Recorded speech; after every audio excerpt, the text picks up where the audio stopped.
안녕하세요. 네. 자, 이 시간에는 핸드 드립 이제 과정에 대해서 한번 알아보도록 하겠습니다. 총 이제 20강으로 저희가 구성이 되어 있고요.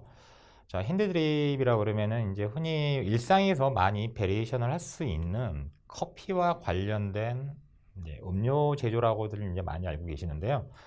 자, 핸드 드립에도 여러 가지 의미가 있고 그 개념이 있습니다. 그리고 뭐 여러 가지 뭐 로스팅이라든지 그리고 원두의 상태 그리고 물 온도 그리고 내리는 사람의 어떤 그 드립 방법이라든지 여러 가지 그 박자가 여러 가지 요소 구성 요소가 잘 어우러져야지 또 한 잔에 또 맛있는 커피가 나오게 되고요. 그래서 지금 오늘 첫 시간인데요. 오늘 이 시간에는 먼저 브루잉이 무엇인지 브루잉의 정의에 대해서 한번 알아보도록 하겠습니다. 화면을 한번 보시겠습니다. 자, 브루잉이라, 자, 어떻게 보면은 좀 생소한 말일 수도 있고 아니면 일상생활에서 많이 좀 들었던 말일 수도 있습니다. 자, 브루잉은 엄밀히 따지면은 물과 접촉해서 무엇인가 음료를 만들다 이런 개념을 가지고 있습니다. 자, 그렇다면은 물과 어떤 것이 어우러져야 되는지 조금 더 깊게 한번 들어가 보도록 하겠습니다. 자, 브루잉의 정의와 두 가지 추출 방식에 대해서 제가 먼저 설명을 좀 해드리겠습니다. 화면을 먼저 보시겠습니다. 자, 브루잉의 정의. 자, 술 등을 담그거나 만들다. 그리고 커피나 차를 끓이다. 자, 브루이마스터라고 많이 들어보셨나요? 생소한 용어인가요? 자, 브루이마스터. 독일에서 브루이마스터 그러면은 맥주를 양주하는 사람을 말하는 거죠. 맥주를 맛보고 판단하는 사람이 아닌 맥주를 맛을 보고 판단하는 사람이 아닌 맥주를 만드는 양주업자를 말하는 거죠. 말 그대로 커피나 차를 끓이는 행위, 즉 브루잉은 마찬가지로 맥주, 즉 주류가 아닌 사람이 마시는 모든 음료를 제조를 하는 그 행위를 말하는 거죠. 자, 그렇다면 우리가 알고 있는 핸드드립은 과연 무엇일까요? 핸드드립은 브루잉과 같은 개념입니다. 유럽이라든지 아니면은 미국, 중남미 쪽에서는 브루잉이라는 말 자체를 무엇을 만들거나 술을 제조하거나 음료를 제조한다 이런 의미로 사용이 됐지만 이 핸드드립이라는 용어는 유럽이나 아니면 기타 서양의 문명이 아시아로 전파가 되면서 일본, 특히 일본에서 특화가 되기 시작하면서 핸드드립이라는 신조어가 생겨나게 된 것이죠. 자, 커피를 만드는 과정이며 압력 대신 필터를 이용을 한다. 자, 우리가 시중에서 흔히 마실 수 있는 아메리카노 무엇으로 만드나요?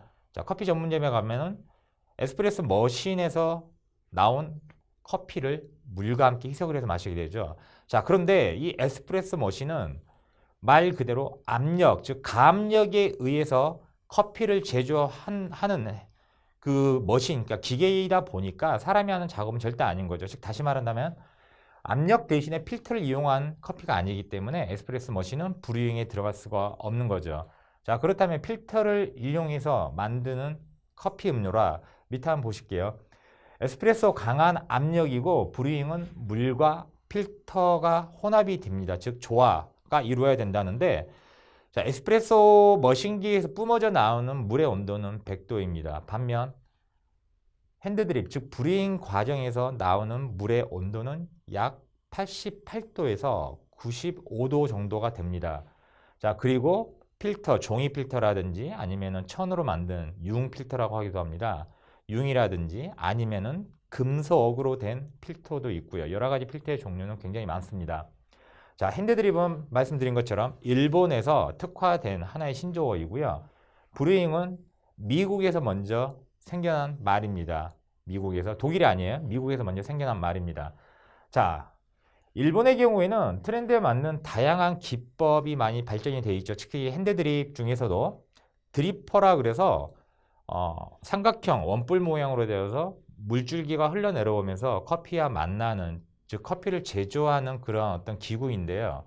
자, 칼리타라든지 고노라든지 하리오, 멜리타. 자, 기본적인 네 개를 빼놓고 이 기본적인 네 개 이외에도 굉장히 많은 드리퍼가 일본에는 발달이 되어 있습니다. 전 세계적으로 굉장히 유명하죠. 자, 에스프레소에 비해 농도가 연하고 부드러운 풍미를 가지고 있습니다. 그리고 원두 본연의 맛과 특징이 가장 잘 표현이 됩니다. 왜? 사람이 하는 작업이다 보니까 물의 온도라든지 아니면 원두의 로스팅 상태, 즉 배전도를 말하는 거겠죠. 그리고 배전이 어느 정도 시기가 지났는지 여러 가지 종합적으로 판단을 해서 사람이 직접 행하는 행위이다 보니까 그때그때 티표에 만든 원두의 특징을 가장 잘 살려낼 수 있는 게 바로 이 브루잉의 묘미이기도 합니다. 자, 두 가지 추출 방식이 있는데요. 먼저 첫 번째가 여과식입니다. 여과식. 자, 여과식이란 화면에 보시는 것처럼 물이 커피 가루를 통과를 하면서 추출하는 방식이죠. 즉, 촘촘한 원두, 즉 커피 가루의 층을 그 입자 틈새로 물이 통과를 하면서 거기에서 추출이 커피가 가지고 있는 여러 가지 성분들이 추출이 되면서 한 잔의 커피가 만들어지는 거죠. 즉 필터를 사용해서 하는 브루잉 작업을 바로 여과식이라고 표현을 합니다. 자, 그렇다면 침출식은 무엇일까요? 침출식은 물에 커피 가루를 우리거나 끓여서 추출하는 방식이 되겠습니다.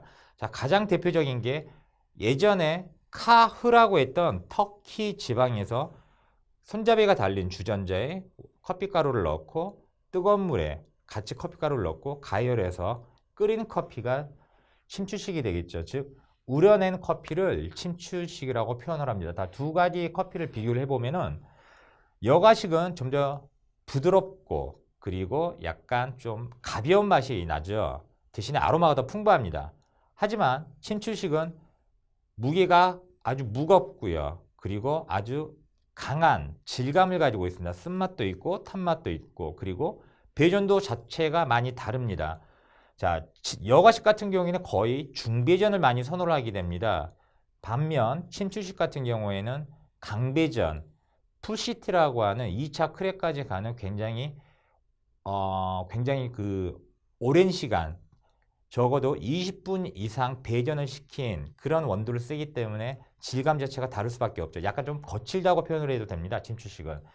자, 브루잉 커피는 크레마가 아주 얇거나 거의 없습니다. 크레마란 커피를 추출하는 과정에서 물과 그리고 오일 이 두 성분이 만나게 되면 오일이 추출이 되면서 거기에 거품층이 생기게 됩니다. 그런데 브루잉 같은 경우는 물 온도 자체가 그렇게 높은 온도는 아니고요. 그리고 압력을 가하는 커피가 아니다 보니까 크레마가 아주 미세하게 생기거나 아니면 거의 없다고 봐도 무방하겠습니다.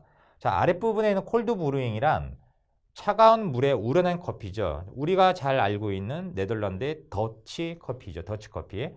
17세기 네덜란드 상인들이 영국 왕실에 커피를 납품하기 위해서 범선에 싣고 가는 와중에 커피가 바다 해풍에 자연 건조가 되거나 아니면 너무 과발효가 되는 바람에 많이 상했었죠.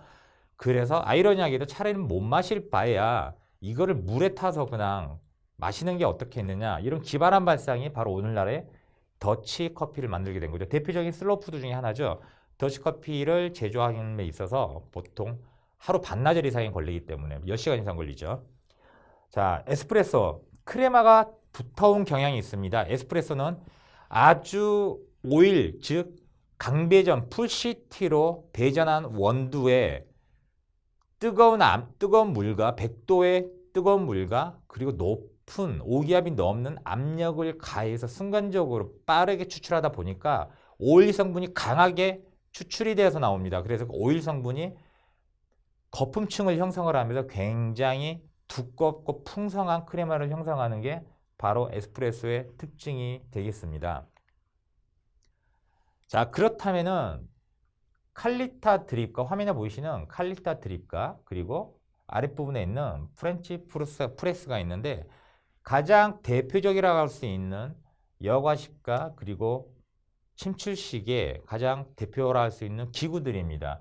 자, 칼리타는 아주 대중적이죠. 일본에서 특화가 됐고요. 그리고 초보자도 쉽게 브루잉, 즉 핸드드립을 해서 제조할 수 있는 아주 기초적인 드리퍼 중에 하나가 바로 이 칼리타가 되겠습니다. 그러니까 핸드드립을 처음에 입문하는 분이라면은 칼리타부터 먼저 시작을 하시는 게 맞겠죠. 반면 프렌치 프레스는 강한 커피, 강한 질감, 그리고 프렌치 프레스 같은 경우에는 필터 자체가 종이 필터라든 이런 필터가 아니기 때문에 미분이 굉장히 많이 생길 수가 있습니다. 여기서 미분이란 커피가 아랫부분에 남고 추출되면서 생기는 일종의 커피 찌꺼기를 말하는 건데, 프렌치 프레스 같은 경우는 필터를 사용하지 않기 때문에 굉장히 미분이 많이 남습니다. 반면 거칠고 강한 질감과 그리고 묵직한 여운이 있기 때문에 침추식은 침추식 나름대로의 그 여운이 있다고 보시면 되겠죠. 자, 오늘의 키포인트는 브루잉은 어떤 의미를 가지고 있고, 그리고 핸드 드립이 어떻게 해서 이런 용어가 나왔는지, 그리고 브루잉에서 가장 중요한 두 가지 방법이 있죠. 방금 설명해드린 여과식과 침추식은 꼭 숙지를 하시고 기억을 하시기 바랍니다. 감사합니다.